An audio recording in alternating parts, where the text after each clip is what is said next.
Hai netizen, selamat malam. Ketemu lagi sama Mimin di channel audio cerita. Di video kali ini, Mimin akan kembali melanjutkan cerita di channel ini. Semoga kalian terhibur dengan jalan ceritanya. Selamat membaca dan selamat mendengarkan. Bab 008. Hari ini, Jacob akan menunjukkan seberapa berkuasa dirinya. Dia akan menampakkan dirinya untuk pertama kalinya di hadapan semua orang. Mereka akan tahu kalau keturunan keluarga Smith masih ada, dan keluarga itu telah bangkit lagi, bahkan jauh lebih kuat dan berkuasa dari sebelumnya. Jacob tidak akan pernah membiarkan siapapun membantai keluarganya lagi. Ketika Jacob mencapai lobi gedung perusahaan milik keluarga Raphael, Matt bersama 8 orang pengawalnya yang sudah sampai lebih dulu segera menghampirinya. Mereka semua memakai jas yang terbuat dari bahan berkualitas, bukan pengawal biasa yang seperti preman. Matt maju mendekat ke Jacob. "Bos, semua pemegang saham sedang berkumpul di ruang meeting. Adam dan istrinya sedang melakukan penandatanganan kontrak merger dengan perusahaan dari Singapura. Sepertinya mereka tidak menyangka kita akan datang hari ini," ucap Matt dengan nada datar namun penuh ketegasan. Jacob tersenyum tipis. "Bagus. Waktu kita sangat tepat." Dengan langkah mantap dan angkuh, Jacob melangkah menuju lift eksekutif yang hanya bisa diakses dengan kartu khusus. Salah satu pengawal Matt segera men-scan kartu yang telah mereka bajak semalam. Pintu lift terbuka, dan semua orang masuk dengan formasi rapi. Di dalam lift, Jacob menatap pantulan dirinya di cermin. Setelan jas hitamnya yang elegan, dasi merah darah, dan tatapan mata tajam, semua tampak sempurna. Hari ini bukan hanya soal bisnis. Ini adalah soal kehormatan, dendam, dan kebangkitan nama besar yang sudah lama tenggelam karena keserakahan keluarga Raphael. Begitu lift terbuka di lantai 32, suasana hening menyergap mereka. Para sekretaris dan staf yang melihat kedatangan Jacob dan rombongannya seketika terdiam, sebagian bingung, sebagian lagi buru-buru menghubungi atasan mereka lewat intercom. Beberapa hari yang lalu mereka sudah diperingatkan oleh Adam tentang Jacob, jadi para staf dan pemegang saham pendukung Adam tersebut dapat menduga siapa orang-orang yang datang itu. Tanpa menggubris, Jacob melangkah lurus menuju ruang rapat besar yang pintunya sedang tertutup. Matt memberinya anggukan singkat sebelum membuka pintu dengan dorongan tegas. Ruangan itu dipenuhi dengan lebih dari 20 orang. Para pemegang saham, direktur, dan tentu saja, Adam dan istrinya Nicole yang duduk di ujung meja, tampak kaget dengan kehadiran tak terduga ini. Suara Matt menggema tegas. 140. "Perkenalkan, Tuan Jacob Smith. Pewaris sah keluarga Smith, dan saat ini, pemilik 35% saham perusahaan Raphael Group yang baru saja dialihkan secara legal melalui pembelian diam-diam selama 6 bulan terakhir." Keheningan sontak berubah jadi kegaduhan. Beberapa orang berdiri, beberapa lagi berbisik panik. Adam bangkit dengan wajah memucat. "Ini tidak mungkin, kau." Jacob melangkah maju, menatap Adam tanpa berkedip. "Kau pikir aku tidak mempersiapkan semuanya saat aku mendatangi kakekmu sebelum dia meninggal? Mulai hari ini, kuambil kembali semuanya. Termasuk harga dirimu." Dengan itu, Jacob meletakkan satu map tebal berisi bukti legal di meja.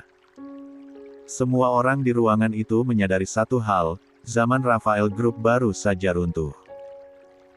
Pembunuh, dia hanyalah pembunuh kakek Lucas dan Lordan. "Tangkap dia." Nicole, istri Adam berteriak kencang sambil menunjuk-nunjuk Jacob. Jacob tertawa, menatap wanita itu dengan tatapan tajamnya. Wanita belum mendapatkan ganjaran darinya akibat berani menghina istrinya.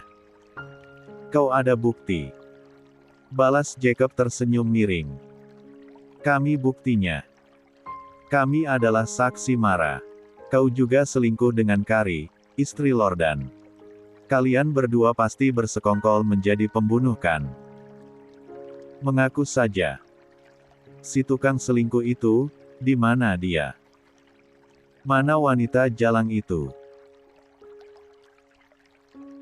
PRANNGGG.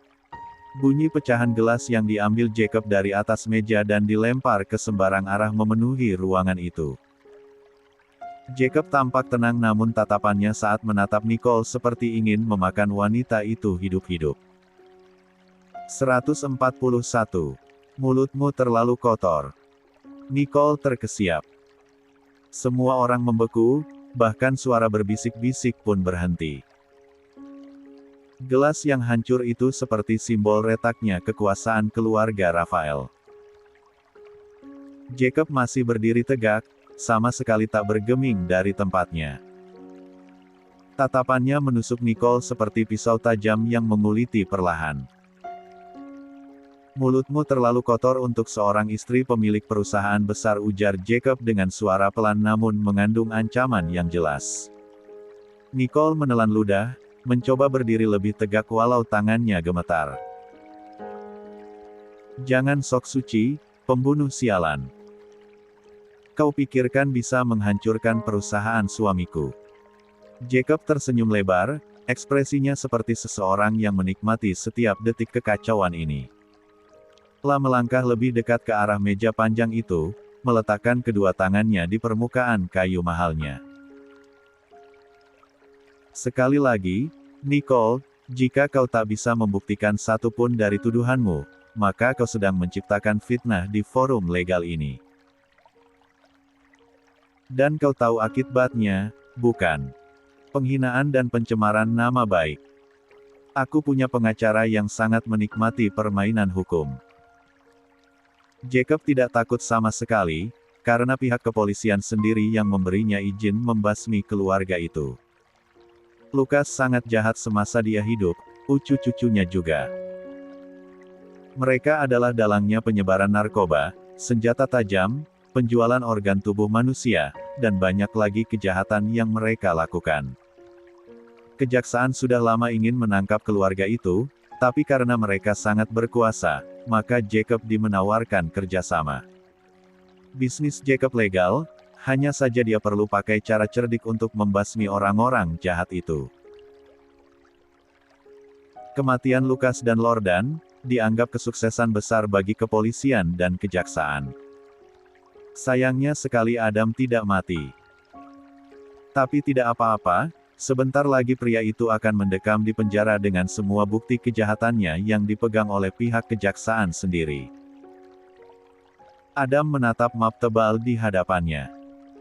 Di sana tertera surat pembelian saham, alur dana, tanda tangan para pemegang saham lama yang diam-diam menjual kepemilikannya. Dia mengangkat kepala dengan wajah tak percaya. Adam mengepalkan tangannya. Lah tahu ini bukan sekadar pengambil alihan. Ini adalah pembalasan dendam yang dirancang dengan sangat rapi. Apa maumu, Jacob? Tanyanya dingin. Jacob berdiri tegak, menatap semua orang di dalam ruangan. Aku tidak datang untuk menawar. Aku datang untuk mengambil kembali apa yang seharusnya milik keluargaku. Mulai hari ini, aku akan duduk di kursi tertinggi. Rafael Group akan menjadi Smith Corporation cabang barat. Adam, kau bukan apa-apa lagi di sini. Semua pendukung adak geger. Beberapa pemegang saham saling bertukar pandang, sementara Nicole langsung berdiri. Kau tidak berhak menyingkirkan suamiku seperti itu. 142. Jacob menoleh dengan tatapan dingin. Aku punya 35% saham. Dan kalian hanya bisa menonton. Dia kemudian mengangkat tangan, memberikan isyarat pada Matt. Salah satu pengawal maju, meletakkan tumpukan dokumen voting di atas meja. Ini adalah form pengalihan suara untuk keputusan strategis perusahaan. Siapapun yang setuju dengan perubahan struktur kepemimpinan, silakan tanda tangani. Jika tidak, aku akan mengaudit ulang keuangan kalian 5 tahun terakhir. Kita lihat siapa yang bisa tetap duduk manis setelah itu. Kata-kata itu seperti cambuk. Perlahan, satu demi satu tangan bergerak. Tanda tangan mulai muncul di atas kertas. Dalam waktu kurang dari 5 menit, suara mayoritas telah didapatkan Jacob. Nicole membeku, wajahnya memerah.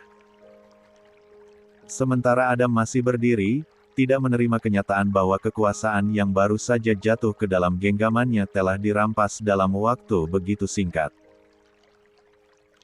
Jacob menatapnya, kali ini tanpa senyum. Dan kau Adam, kau akan berakhir di penjara. Adam mengepalkan tinju, melangkah maju. Dia sudah siap-siap melayangkan tinjunya untuk Jacob, tapi sebelum pria itu berhasil, tim kejaksaan dan polisi sudah menerobos masuk. Pak Adam Rafael, Anda kami tangkap karena kasus pembunuhan anak dan penjualan organ manusia. 143. Adam ditangkap. Suara keras sepatu para aparat memenuhi ruangan yang seketika menjadi senyap. Semua mata tertuju pada Adam Rafael, pria yang sebelumnya memimpin pertemuan itu dengan penuh kepercayaan diri, kini berdiri membeku seperti patung. Napasnya memburu, matanya melebar penuh ketidakpercayaan. Tangannya yang terkepal gemetar, bukan karena takut, tapi karena amarah yang nyaris meledak. Nicole berteriak. Tidak. Ini fitnah. Suamiku tidak mungkin melakukan semua itu. Namun, para penyidik tidak terpengaruh.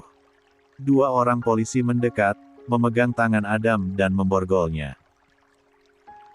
Jacob menyaksikan semua itu dengan tenang, seperti penonton yang menyaksikan akhir dari sebuah drama panjang yang sudah ia tulis sendiri. Ini tidak masuk akal, desis Adam, suaranya pecah karena emosi. Ini semua rencana busukmu, Jacob. Kau menjebakku. Jacob hanya menatapnya datar. Tidak ada yang kujebak, Adam. Hanya keadilan yang terlambat datang. Kau yang menggali lubangmu sendiri. Aku hanya membiarkanmu jatuh ke dalamnya. Nicole hendak menyerbu ke arah Jacob, tapi Matt menahan bahunya. Jangan membuat masalah bertambah, bisiknya dengan dingin. Sementara itu, jaksa utama, seorang pria tua berkacamata dengan raut tegas, melangkah maju dan menunjukkan map berisi berkas tuntutan. Kami telah mengumpulkan cukup bukti. Termasuk pengakuan dari salah satu dokter yang terlibat dalam jaringan penjualan organ yang dipimpin oleh Rafael Group. Ada juga rekaman transaksi narkoba dan senjata yang mengarah langsung pada Adam Rafael. Tidak. Semua itu pasti hasil manipulasi Jacob. Nicole berteriak lagi, suaranya serak. Matanya berkaca-kaca. Cukup, potong sang jaksa. Anda bisa membela suami Anda di pengadilan. Adam menoleh ke arah para pemegang saham yang dulunya selalu menjilat dan mendukung segala keputusannya. Tapi kini, mereka menunduk, diam, menghindari tatapannya. Tak satu pun berniat menolong. Pengecut, pengkhianat, guman Adam. Para polisi menggiringnya keluar.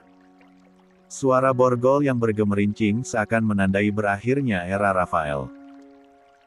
Kamera dari media yang sudah dipanggil sebelumnya langsung menyorot proses penangkapan itu. Dalam sekejap, dunia akan tahu bahwa Adam Rafael, sang penerus kerajaan bisnis Rafael Group, ditangkap karena kejahatan mengerikan yang bahkan tak pernah dibayangkan oleh publik. 144. Setelah kepergian Adam, ruangan itu masih diliputi keheningan yang ganjil. Jacob menghela napas pendek lalu membalikkan badan, menatap para pemegang saham yang masih ada di ruangan. Kalian semua dikeluarkan dari perusahaan mulai hari ini. Aku akan mengembalikan semua saham milik kalian. Semua orang yang pernah bekerja untuk Rafael, tidak akan pernah bekerja denganku. Termasuk kau. Jacob mengatakan kalimat terakhirnya dengan pandangan tertuju pada Nicole. Semua pemegang saham kaget, tapi tidak dapat membantah. Nicole masih berdiri di tempatnya. Air mata mengalir di pipinya, tapi bukan karena kesedihan, melainkan karena kebencian. La menatap Jacob dengan api membara di matanya. Kau pikir kau menang? Aku akan mencari cara untuk menghancurkanmu, bisiknya pelan, tapi Jacob mendengarnya. Dia menoleh dan tersenyum kecil. Silakan. Tapi ingat, Nicole, semua orang yang melawan aku selalu berakhir lebih buruk dari yang mereka bayangkan. Aku belum membalas perlakuanmu pada Kari, sebaiknya kau kabur saja, sebelum hidupmu lebih hancur. Nicole mendengus keras sambil mengangkat dagunya tinggi-tinggi, tetap angkuh meski dalam hati ia takut sekali. Jacob tersenyum sinis padanya, kemudian berjalan keluar dari ruangan, diikuti Matt dan beberapa orang kepercayaannya. Pintu besar ruang rapat itu tertutup rapat di belakangnya, meninggalkan kehancuran dan kebingungan orang-orang yang tidak tahu apa-apa. Sementara itu, di lantai bawah, Adam dimasukkan ke dalam mobil tahanan. Matanya kosong, wajahnya penuh debu penghinaan. Namun dalam pikirannya, satu nama berputar tanpa henti, Jacob. Jacob sendiri sudah berdiri di balkon lantai atas gedung, memandangi keramaian media di halaman. Cahaya matahari sore menyinari wajahnya yang dingin, namun puas. Papa, aku telah menepati janjiku, gumamnya pelan. Keluarga Rafael sudah tumbang. Kita menang. Kau bisa tenang di sana, ucapnya sambil menata langit. Sekarang tinggal mengungkap masalah Kari dengan keluarga penipunya, dan mengumumkan pada dunia tentang wanita itu yang sebenarnya adalah istrinya yang telah lama hilang dan menjadi korban penipuan dari keluarga yang memanfaatkan hilang ingatan sang istri. Jacob akan bersiap-siap menunjukkan istri dan anaknya pada dunia. 145. Memberi perhitungan. Di lantai tertinggi gedung perusahaan Rafael yang kini telah sepenuhnya diambil alih oleh Jacob, suasana terasa jauh berbeda dari keributan di bawah. Hampir semua karyawan heboh dan panik karena mendengar perusahaan sudah diambil alih dan kemungkinan besar mereka dipindahkan, bahkan ada yang dipecat. Langit perlahan berubah jingga, dan angin sore berembus lembut melewati balkon tempat Jacob berdiri. Wajahnya tetap dingin, tapi sorot matanya menyimpan bara yang belum padam. Meski satu musuh telah tumbang, permainan belum selesai. Dia sedang menunggu kasus yang lain, masalah istrinya. Dia harus menuntaskan semua masalah agar istri dan anaknya bisa dengan bangga dan berani menampakkan diri mereka di hadapan semua orang. Matt muncul beberapa saat kemudian dengan wajah serius seperti biasanya. Langkah kakinya sudah sangat dikenali oleh Jacob. Bagaimana? Hasil penyelidikanmu sudah keluar? Tanya Jacob langsung. Iya bos.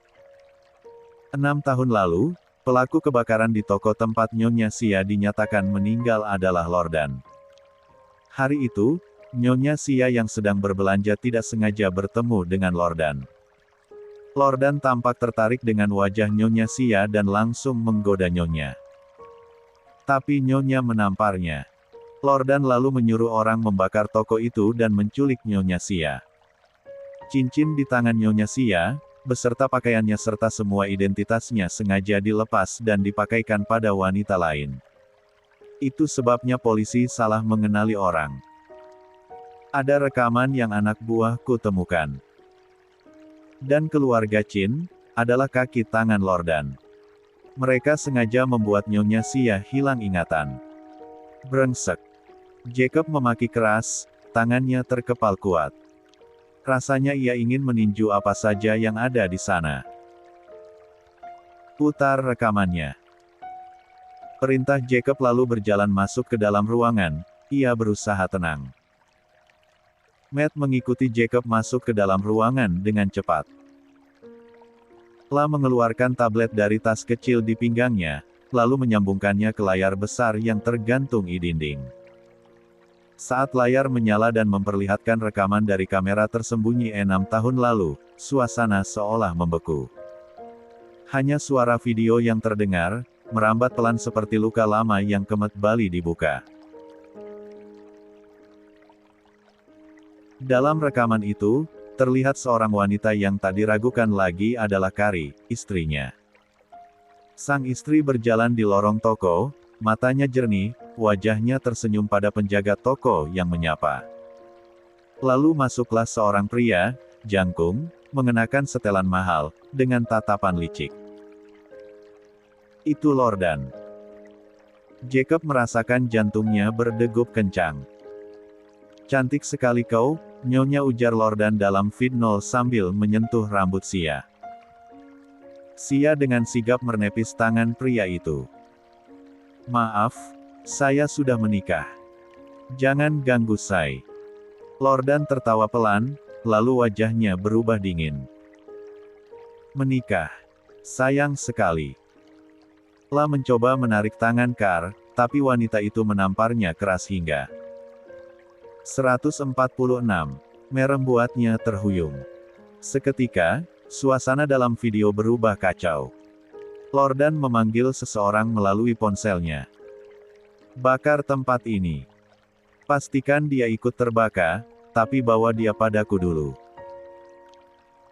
Aku ingin dia belajar sopan, Jacob mengepalkan rahangnya.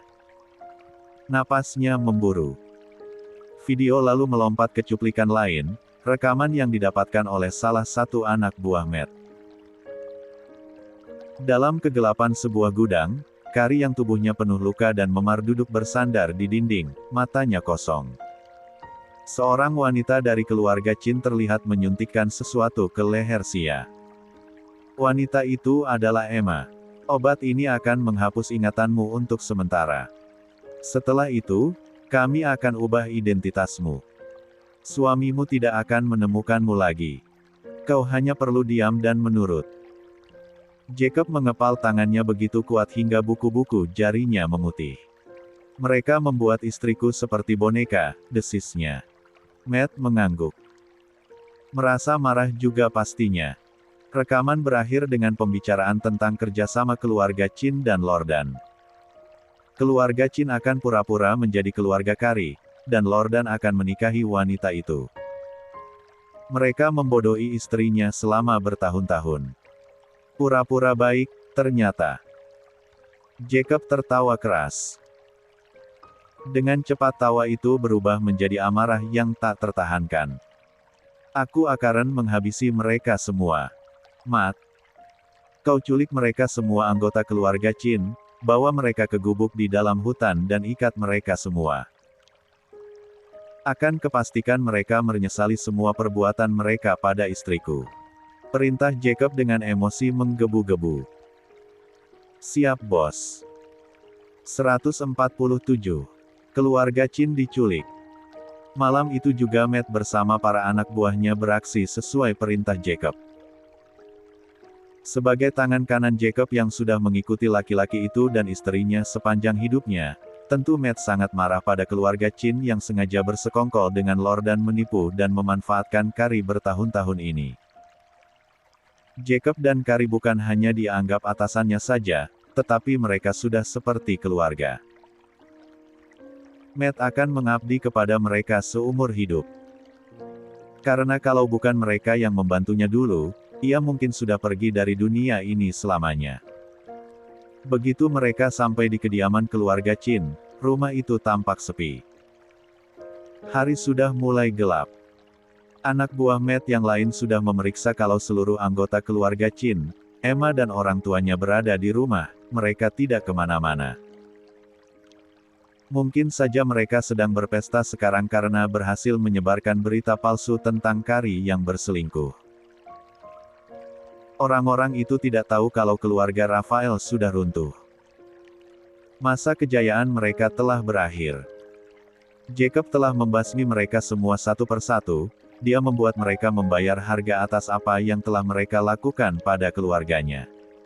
Dan sekarang, Keluarga Chin akan merasakan hal yang sama, mereka akan mendapatkan balasan yang setimpal dengan perbuatan yang telah mereka lakukan kepada Kari bertahun-tahun ini. Mau serang pakai senjata tajam? Tanya seorang anak buah Matt pada pria itu. Mereka semua sudah berkumpul di bagian samping rumah keluarga Chin. Lihat situasi. Yang pasti bahwa mereka hidup-hidup. Biar bos yang mengadili orang-orang biadab itu. Balas Matt. Mereka semua mulai beraksi. Dengan isyarat tangan tegas, Matt memerintahkan 3 orang untuk masuk lewat jendela belakang, sementara 2 lainnya berjaga di pintu depan. La sendiri memilih jalur samping, menelusuri lorong gelap menuju dapur. Sepanjang langkahnya, wajah Jacob dan Kari terlintas di benaknya. La tidak akan membiarkan siapapun yang menyakiti mereka lolos tanpa hukuman. Pintu dapur terkunci, tapi hanya butuh beberapa detik sebelum seorang anak buahnya berhasil membukanya tanpa suara. Begitu masuk, aroma masakan yang masih menggantung di udara menandakan bahwa keluarga Chin belum lama makan malam. Matt menandai tempat persembunyian dan memberi isyarat agar timnya tetap senyap. Dari dalam rumah terdengar suara tawa. Emma dan ibunya tampaknya sedang duduk di ruang tengah, menikmati kemenangan yang mereka pikir telah diraih. Matt mengepalkan tangan. Menyikan, pikirnya. Orang-orang ini begitu percaya diri bahwa mereka telah menghancurkan hidup Kari, padahal merekalah yang akan segera kehilangan segalanya. Tim Matt bergerak cepat dan terlatih. Dalam waktu singkat, mereka berhasil mengamankan ayah Emma yang tengah menelepon seseorang di ruang kerjanya. La ditarik dari kursi dan dibungkam sebelum sempat berteriak. Di ruang tengah, Emma dan ibunya baru menyadari ada yang tidak beres ketika lampu tiba-tiba padam. Ada apa ini? Tanya ibu Emma panik. Tapi sebelum sempat berdiri, 2 pria bertopeng sudah muncul dari belakang tirai dan meringkus mereka dengan cepat. Matt masuk ke ruang tengah tak lama setelahnya. Wajahnya dingin, matanya menatap tajam pada Emma yang kini tengah berusaha melepaskan ikatan di tangannya. 148. Kalian akan merasakan seperti apa itu pembalasan. Katanya pelan, tetapi cukup jelas untuk membuat Emma membeku. Setelah memastikan seluruh keluarga Chin telah ditangkap dan diikat rapi, Matt menghubungi Jacob lewat radio kecil di sakunya. Bos, target diamankan. Menunggu perintah selanjutnya. Bawa mereka ke rumah tua di dalam hutan. Aku akan segera ke sana. Jawab suara Jacob dari seberang, dingin dan penuh dendam. Matt mengangguk, lalu melirik keluarga Chin yang kini meringkuk di lantai seperti tikus. Siapa kalian? Kenapa mau menculik kami? Kalian tidak tahu siapa kami. Matt tersenyum miring. Kalian akan tahu rasanya ketika kejahatan dibalas dengan keadilan. Bukan di pengadilan, tapi langsung di tangan yang seharusnya. Emma dan orang tuanya kaget sekaligus bingung. 149. Pulang. Jacob memutuskan pulang menemui istri dan anaknya. La kembali ke tempat persembunyian mereka. Selain rindu pada kedua orang yang paling dia cintai di dunia ini, ia juga ingin mengatakan semua kebenaran tentang keluarga biadab itu pada Kari. Bahwa selama ini sang istri benar-benar dibodohi, dimanfaatkan dan diperlakukan seperti binatang. Bukan boneka lagi. Jacob bilang binatang karena ia sudah melihat sendiri bagaimana si brengsek Lordan memperlakukan istrinya. Saat Jacob tiba di tempat ia menyembunyikan Kari dan Noah, suasana rumah tenang. Para penjaga dengan wajah garang mereka berbaris dengan rapi di berbagai sisi rumah. Semuanya melakukan tugas mereka dengan baik. Karena pengawal-pengawal itu bukanlah pengawal biasa. Mereka adalah orang-orang yang pernah dilatih militer, bahkan beberapa di antara mereka adalah mantan tentara. Para pengawal itu memberi hormat saat Jacob melangkah masuk. Angin senja berdesir melalui pohon-pohon di sekitar rumah kayu tua yang tersembunyi di balik bukit. Suara burung hutan dan desiran dedaunan menjadi satu-satunya iringan langkah Jacob yang berat namun pasti. Hatinya dipenuhi oleh perasaan bercampur aduk, kerinduan, kegelisahan, dan ketakutan tentang bagaimana reaksi Carrie ketika mendengar semua kenyataan kelam itu. Kenyataan bahwa dirinya dimanfaatkan oleh orang yang pernah dia anggap keluarga sendiri, bahkan sampai mengabdi kepada mereka. Di mana mereka? Tanyanya pendek pada salah satu penjaga. Di kamar, Tuan. Nyonya sedang menidurkan Tuan muda. Jacob mengangguk dan melangkah ke dalam rumah. Aroma kayu pinus dan sedikit harum lavender menyambutnya. Setelah berjalan pelan menuju kamar, membiarkan langkahnya meresap ke dalam setiap detik yang terasa begitu panjang. Saat ia membuka pintu, Carrie sedang duduk di tepi ranjang, mengusap lembut kepala Noah yang sudah tertidur pulas.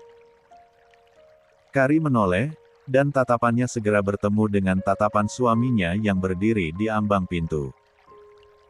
Jacob. Wanita itu tampak senang melihat suaminya sudah pulang. Padahal Jacob bilang tidak akan pulang selama 2 hari. Tapi ini baru sehari saja. Carrie senang, dari pagi dia Noah sudah kangen sekali melihat sosok kepala rumah tangga itu. Jacob tersenyum mendekati sang istri yang duduk di tepi ranjang. Saat sampai, ia menundukkan kepalanya mengecup singkat kening dan bibir istrinya. "Aku pulang, istriku," gumamnya pelan. Carrie tersipu diperlakukan semanis itu. "Apa kau merindukanku?" Carrie tidak menjawab, hanya tertawa kecil.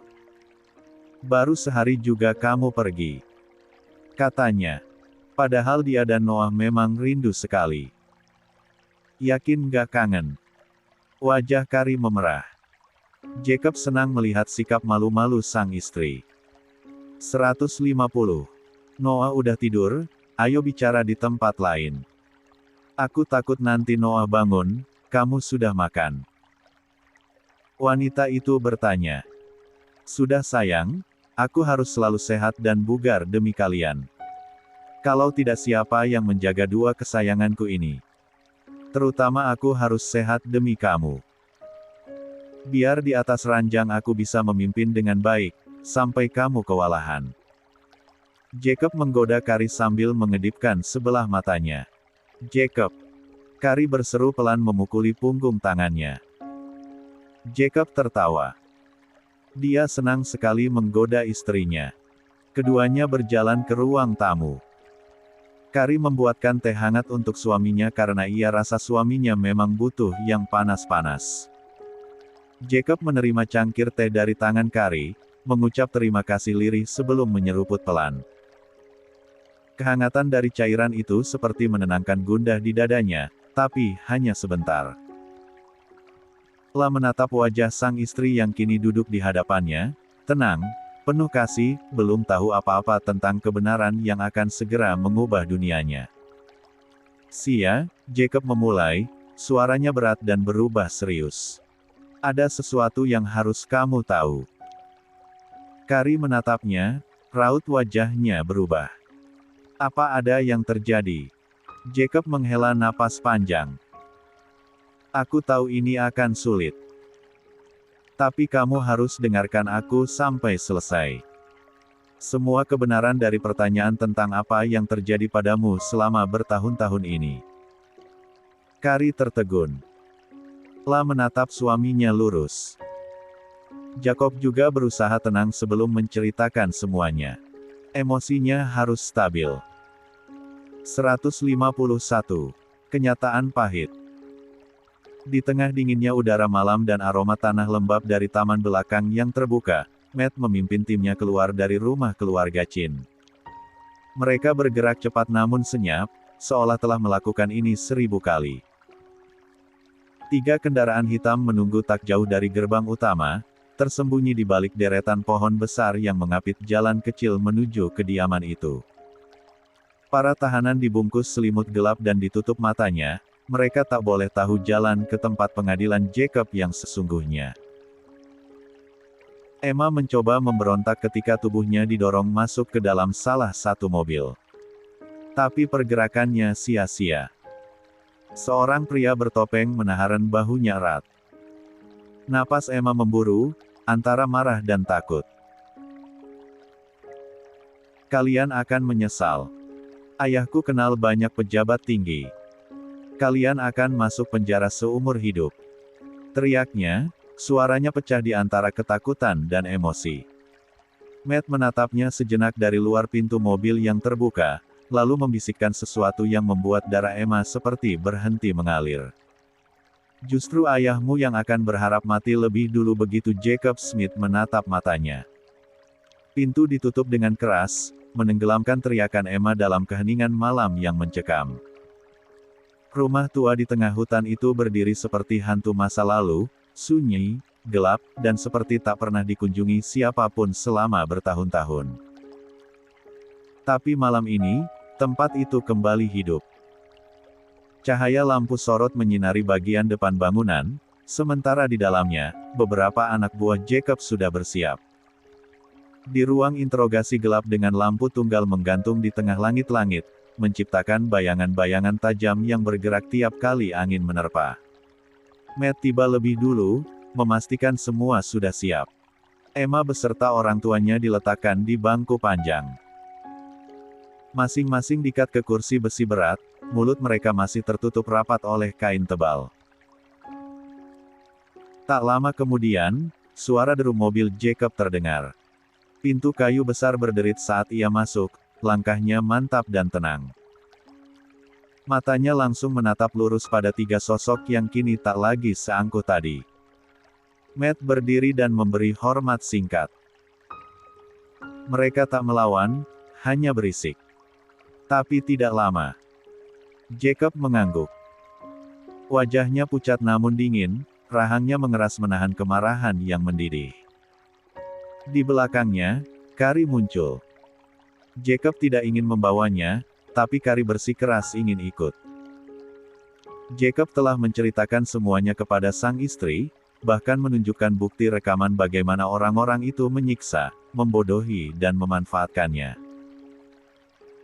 Tubuhnya tampak lemah masih karena syok, tapi sorot matanya menusuk. Malam ini, dia memilih untuk datang bukan untuk menyaksikan balas dendam dari suaminya kepada mereka, tapi untuk menghadapi kebenaran yang selama ini membuatnya tersiksa. Rasa syok dan kekecewaan yang mendalam masih tampak di wajahnya. Emma mengenali Carrie lebih dulu begitu kain penutup matanya dibuka. Melatanya membelalak. 152. Carrie. Apa maksud semua ini? Kau gila menculik keluargamu sendiri. Carrie tidak menjawab. Hanya berjalan perlahan ke arah Emma dan memandangi perempuan itu seperti melihat makhluk asing. Dalam diamnya, ada begitu banyak rasa yang tak bisa diungkapkan. Luka, dendam, rasa dikhianati.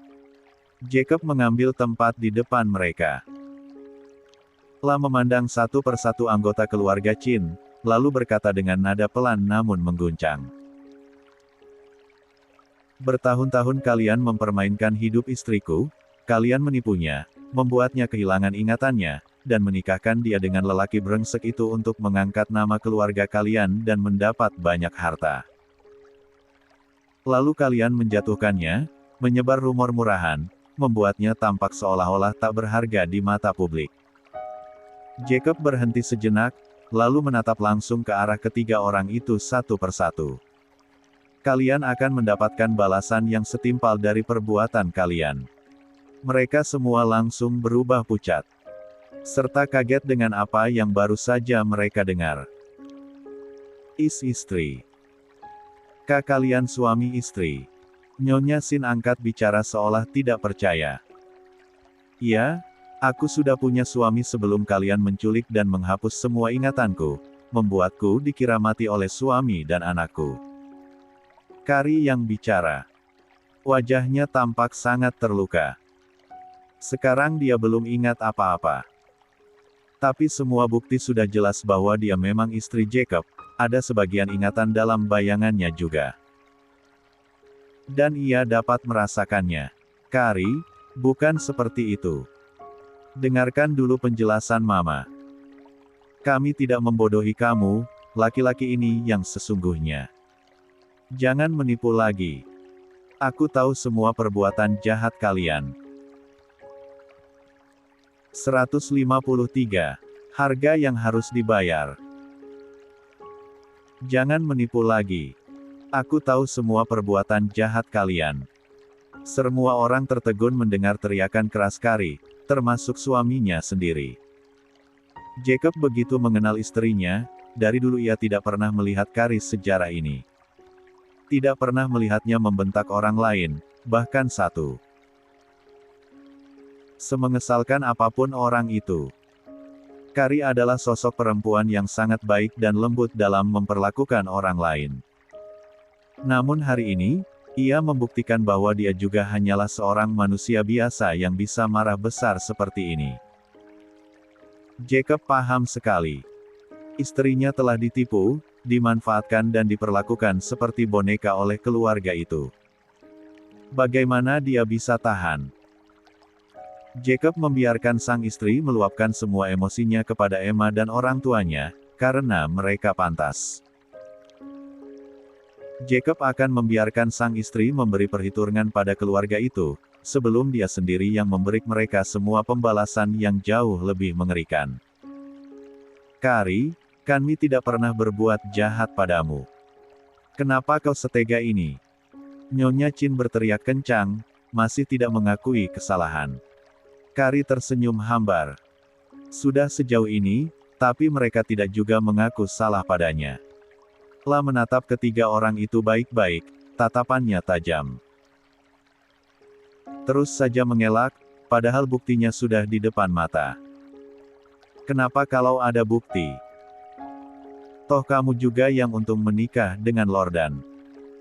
Laki-laki itu cucu konglomerat yang sangat berkuasa. Papa dan Mama melakukannya juga untuk kamu. Kari menatap Emma. Matanya menyipit, sesaat kemudian ia menamparkan keras pipi wanita itu. Emma kaget, ia menatap Kari marah.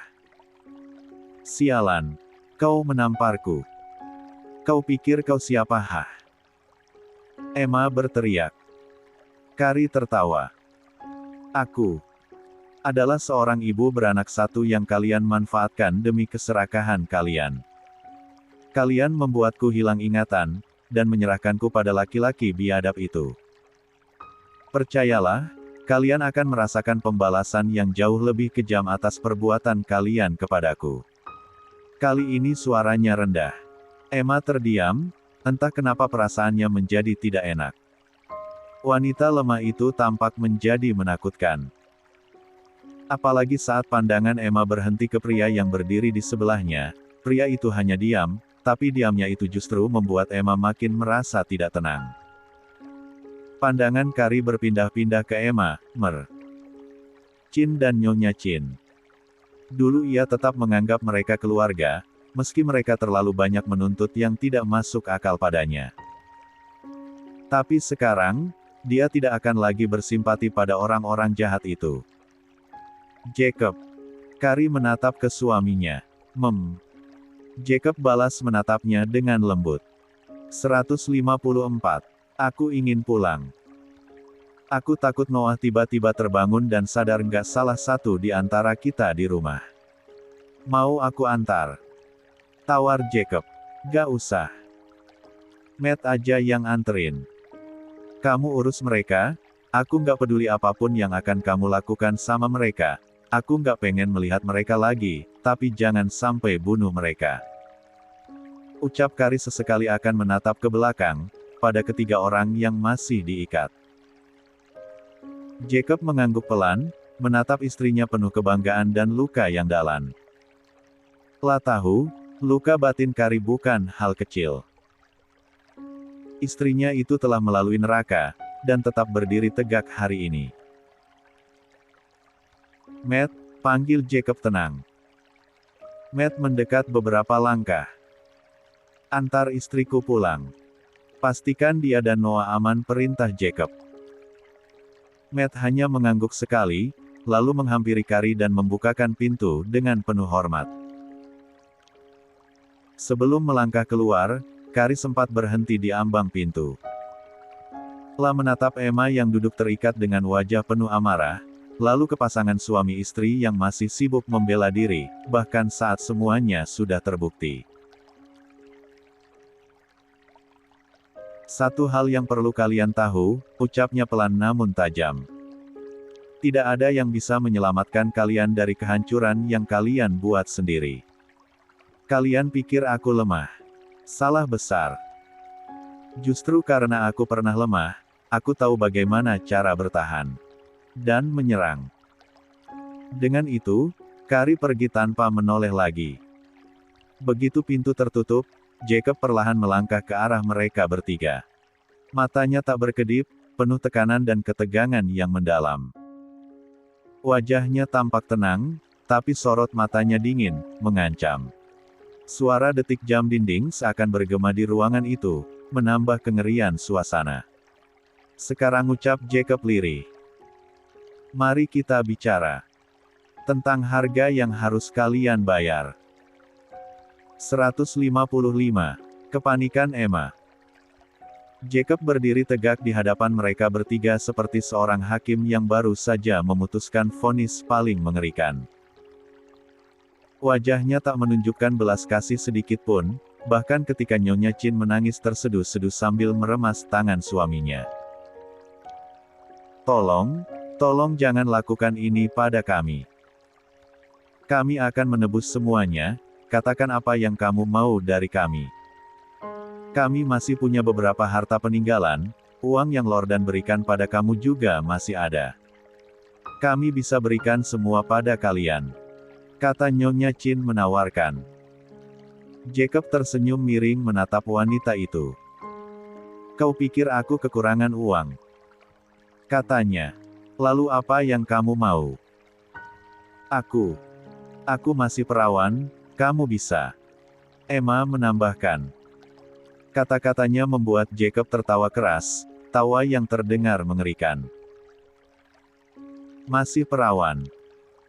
Baguslah kalau begitu, aku sudah menyiapkan 6 pria yang akan bergantian mencicipimu. Brengsek. Mercin memaki Jacob, sementara Emma langsung syok mendengarnya. Lah menatap Jacob, air matanya jatuh. Namun sayang sekali, Jacob tidak ada rasa kasihan sedikitpun.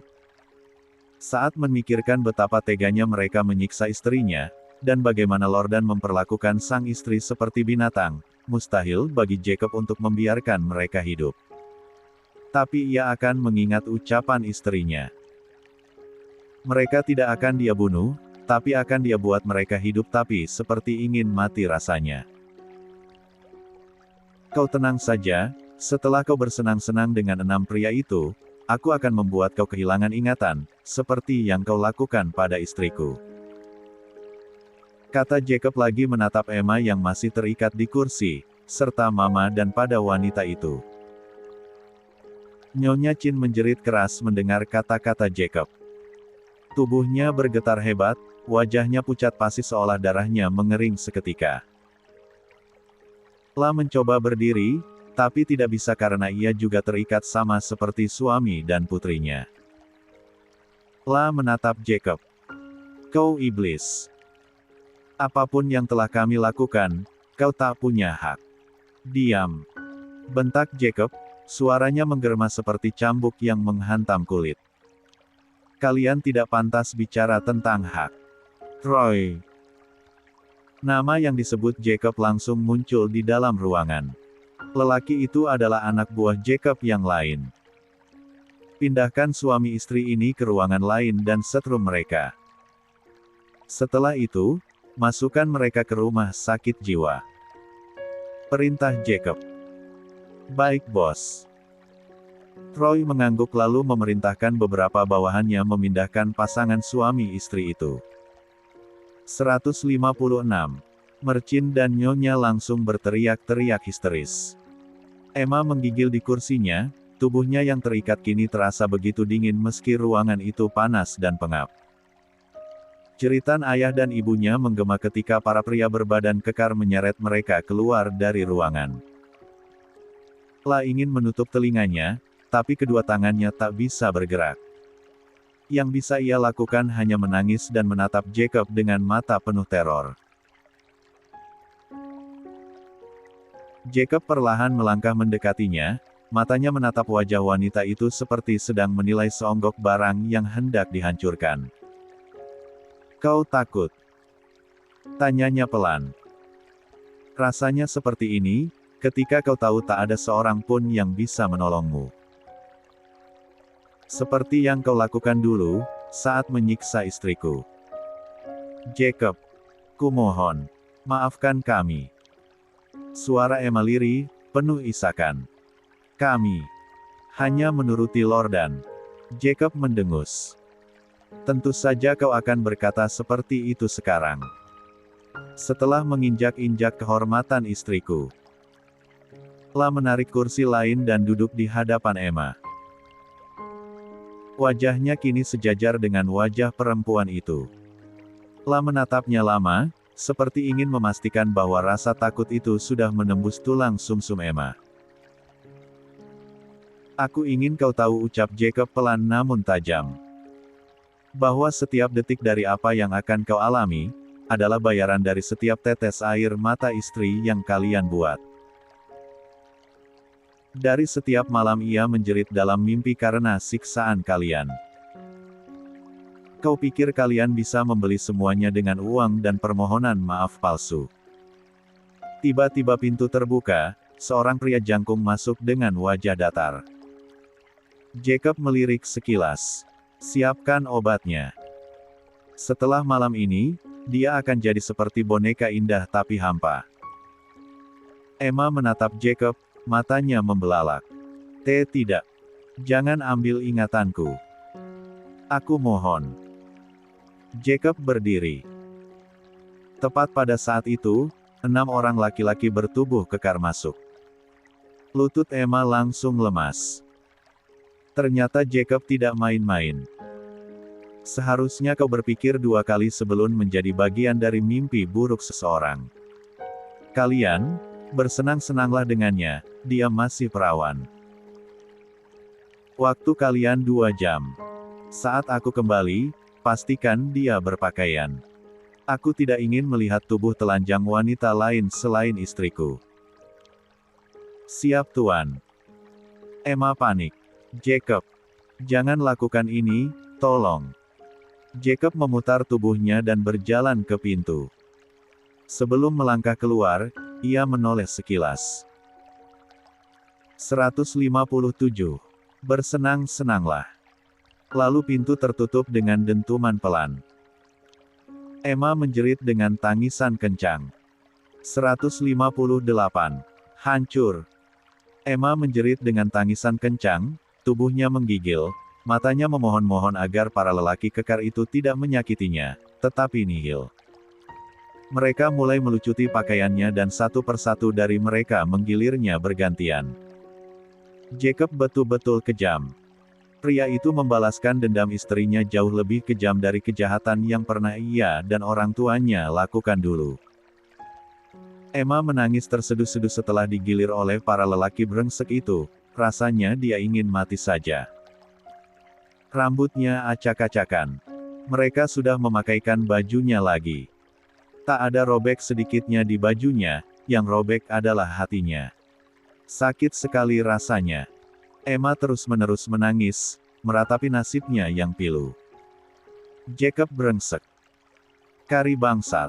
Apa salahku hahaha. Jerit Emma tidak menerima kenyataan kalau dia bersalah atas apa yang telah terjadi pada Kari. La terus berteriak memaki Jacob dan Kari, rasanya ingin membunuh mereka, tapi dirinya tidak berdaya. Sekarang dia tidak dapat berbuat apa-apa. Kari terus berteriak-teriak histeris sampai pintu ruangan itu terbuka, menampilkan sosok pria kejam itu. Jacob berdiri tegap di depannya. Tatapan tajamnya menghunus sampai ke dalam hati Emma. Kenapa? Kenapa kau sekejam ini padaku? Jerit Emma. Jacob mendengus. Bukankah kau juga sekejam itu pada istriku? Anak buahku menemukan video kau membayar banyak laki-laki untuk memperkosa istriku, kau lupa. Emma terdiam sesaat.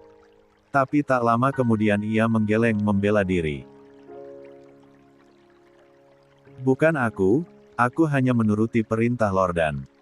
Lagi pula orang-orang itu tidak sempat memperkosa Kari. Polisi lebih dulu datang mengamankan mereka. Aku yang melapor ke polisi. Emma mulai mengarang. Padahal Jacob tahu semuanya. Yang melapor ke polisi waktu itu adalah seorang wanita parubaya yang tidak sengaja melihat orang-orang itu membuat Kari pingsan dan membawanya. Kalau saja wanita parubaya itu tidak cepat, mungkin Kari sudah diperkosa oleh 10 pria sekaligus. Belum lagi dengan siksaan Lordan yang mengalami penyimpangan seks. Jadi, kalau Jacob kejam hari ini, itu semua ada alasannya. Siapapun yang berani menyakiti istrinya, pasti berhadapan dengannya.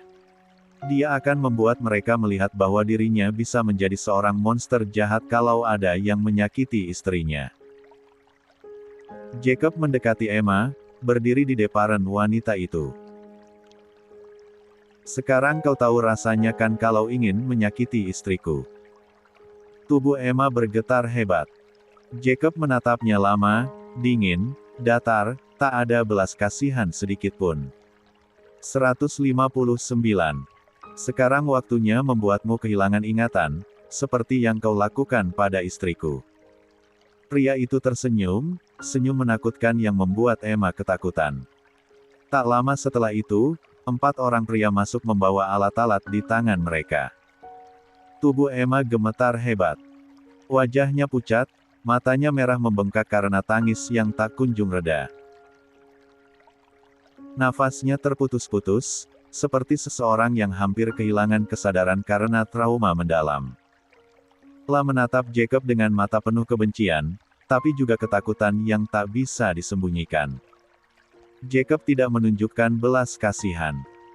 Matanya tajam dan dingin seperti salju, seakan tak ada lagi sisi manusiawi dalam dirinya. Pria itu menunduk sedikit, mendekatkan wajahnya pada Emma yang terpuruk di lantai.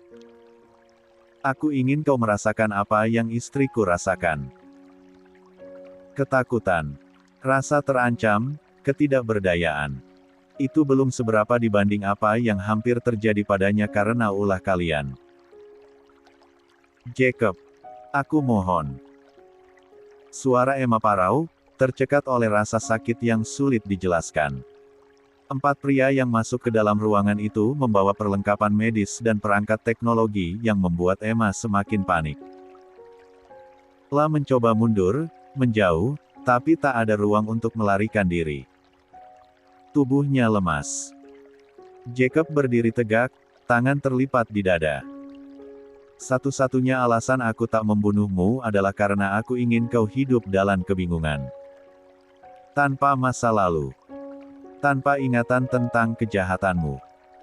Kau akan menjadi cangkang kosong, seperti istriku yang pernah kalian buat seperti orang bodoh. Emma menjerit saat alat itu mendekat. La memohon, menangis, meronta. Jacob hanya menatapnya tanpa emosi. Jeritan Emma memenuhi ruangan, menggema mermantul ke dinding-dinding dingin yang tak bersuara. Tangannya terangkat, mencoba menghalau para pria yang perlahan mendekat dengan alat-alat aneh itu. Tapi tubuhnya terlalu lemah untuk melawan. Jacob tetap berdiri tegak, seolah tak tergoyahkan oleh pemandangan di depannya. Tatapannya kosong, seperti pria yang sudah kehilangan sisi belas kasihnya sejak lama. Kau akan bangun besok tanpa tahu siapa kau sebenarnya, ucap Jacob datar. Emma menangis tanpa suara. Air matanya jatuh berderai, membasahi pipi yang sudah memucat. Ketakutan di matanya bukan hanya karena rasa sakit yang mungkin akan datang, tetapi karena kenyataan bahwa dirinya tak lagi bisa mengendalikan apapun. Salah satu pria itu menyuntikkan cairan bening ke lehernya. Perlahan-lahan, kesadarannya mulai kabur. Saat dia sadar besok pagi, segera kirimkan dia ke Bangkok. Aku tidak ingin lihat dia ada di negara ini lagi. 1D. Baik bos, sahut anak buahnya. Jacob sudah mengatur semuanya. Di Bangkok, wanita itu akan bekerja menjadi pembantu. 160. Semuanya sudah selesai. Abis mengurus semuanya, Jacob memilih pulang. Hari ini adalah hari yang sangat melelahkan, tetapi dia puas, karena semua dendamnya akhirnya terbalaskan. Orang-orang yang telah membantai keluarganya bertahun-tahun lalu, serta mereka yang menyakiti istrinya sudah mendapatkan balasan yang setimpal. Lah tidak peduli orang-orang bilang dia jahat dan kejam, karena mereka yang membentuknya menjadi seperti ini. Setelah semua proses yang dia alami, Jacob membenarkan satu hal, bahwa tanpa dengan kekuasaan orang-orang bisa menghancurkan mereka yang lebih lemah. Tapi, jika kekuasaan yang mereka terima tidak digunakan dengan baik, itu hanya akan membuat mereka menuju kehancuran. Karena selalu ada orang yang lebih berkuasa yang dapat menghancurkan mereka. Langkah kaki Jacob terdengar berat menyusuri lorong sepi menuju pintu rumahnya. Rumah itu sunyi, Kari pasti sudah tertidur juga. Entah sang istri tidur di kamar mereka atau Noah, putra mereka. Hanya cahaya temaram dari lampu gantung yang menemaninya. Begitu pintu tertutup di belakangnya, dia bersandar sejenak, menarik napas panjang. Seolah baru bisa bernapas setelah bertahun-tahun terjebak dalam kubangan dendam dan strategi yang melelahkan. Jacob berdiri beberapa detik di ambang pintu, membiarkan keheningan malam meresap ke tulangnya. Seluruh tubuhnya terasa berat, bukan hanya karena lelah, tapi karena beban yang telah lama ia pikul kini perlahan-lahan terlepas. Meski belum sepenuhnya bebas, setidaknya hampir semua luka lama telah terbalaskan. La menatap lantai marmer yang mengilat, merasakan kesejukannya melalui sepatu kulit yang masih melekat erat.